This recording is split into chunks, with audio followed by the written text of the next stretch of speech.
Well, hi everyone. It's Dr. Adam Lodzinski here again with the Conflict Resolving Network channel. Welcome. Today's topic is going to be about loss. Now, you may remember that the four essentials of conflict resolution are loss, intent, violation, and responsibility. Today, we're focusing on loss. So what is loss? Well, loss is absolutely essential to conflict because without a loss, without you having lost something as a result of what somebody said or done to you, probably not going to have much of a conflict over that. So if you think about it, if loss is our starting point in any kind of a situation where we want to understand the conflict a little better, put it into words a little better, and use it as a means of perhaps getting into a dialogue with the other person in order to try to resolve this situation, being able to put our finger on exactly what we've lost in a given conflict is kind of helpful. Okay, so what are the components of loss? Well, a loss can happen when someone takes something away from you that you want or value. A loss can happen when somebody does or says something to you that you didn't want to hear or have done to you. And thirdly, a loss can occur as a result of somebody withholding something from you that you want or wanted. Okay, those are the kind of, we could call them conditions of loss. Now, another very specific kind of condition of loss is what we would call the loss of opportunity.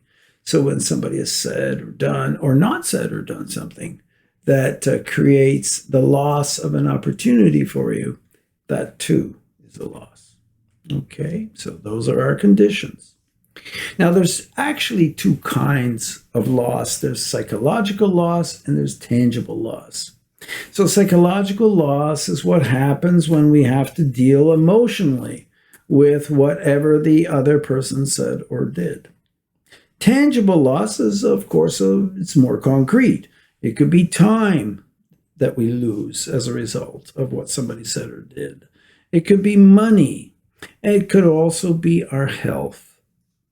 And sometimes loss combines these two things. So you can have a loss that is both psychological and tangible in many, many cases. Tangible losses as a result of what someone has said or done also have emotional or psychological costs to us. Okay, so let's continue on. This is our sort of framework here.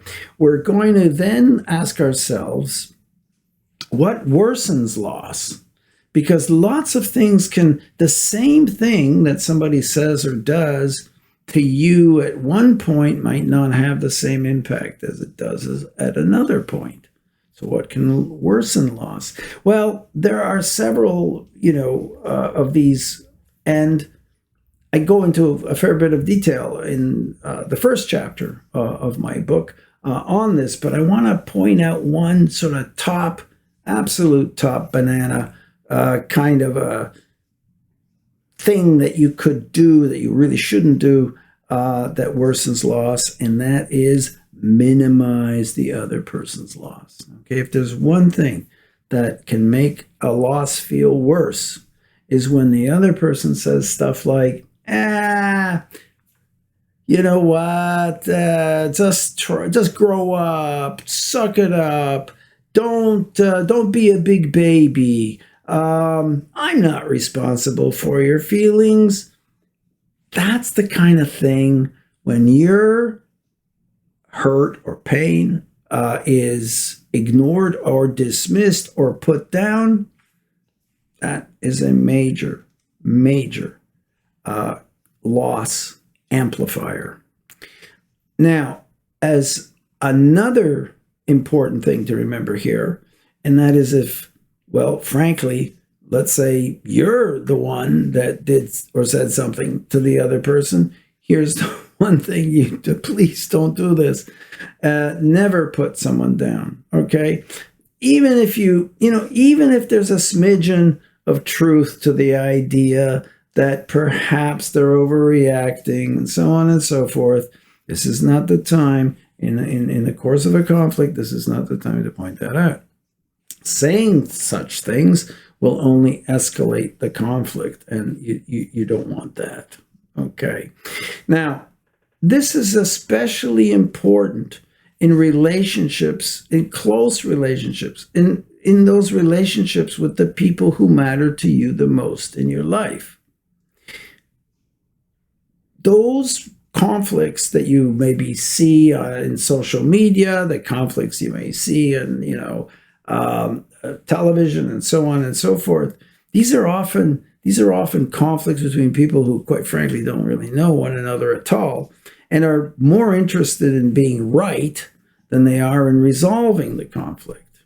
This is not an approach I would recommend with those people in your life who matter to you.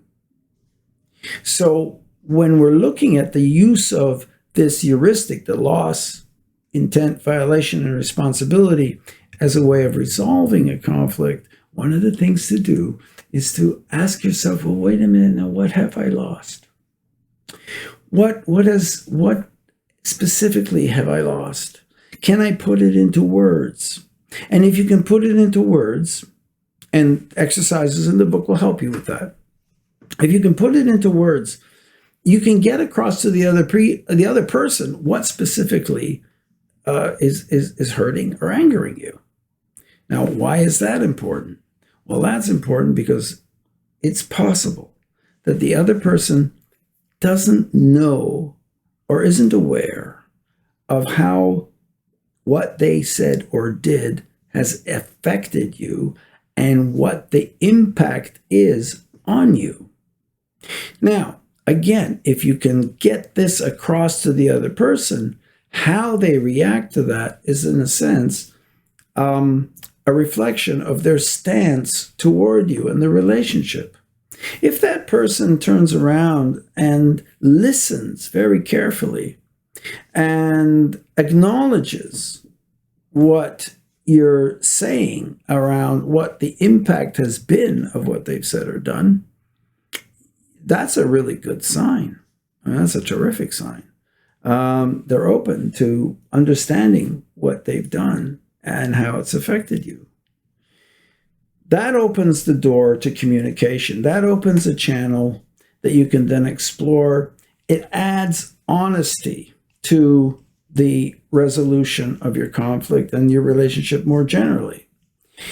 You see, I say honesty because, frankly, a lot of people either overestimate or underestimate the loss that they've basically suffered as a result of what somebody said or done. And I don't want you to do that.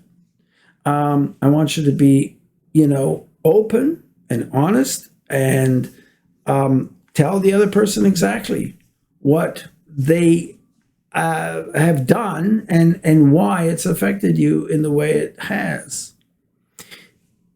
I don't want you to overestimate, and I don't want you to underestimate. I don't want you to overstate or understate.